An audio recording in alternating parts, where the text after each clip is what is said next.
We talk about how can you fix this problem or know how you can do that on your Amazon Music app. All you have to do in the first, just click here on settings here.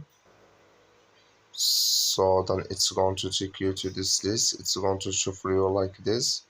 Just scrolling down here into your phone here apps, click on it. So then here you're looking for Amazon Music app, but just click on search. Then here add Amazon Music, it's going to show for you like this, click on it. So then you click here on force stop, click on OK. You're scrolling down here, click on storage. So then you click here on clear cache. Then all you have to do next, you go to your Play Store, click here on Play Store. And you search here for Amazon Music, it's going to show for you like this. You will find here updates, click on it, then it's going to work with you.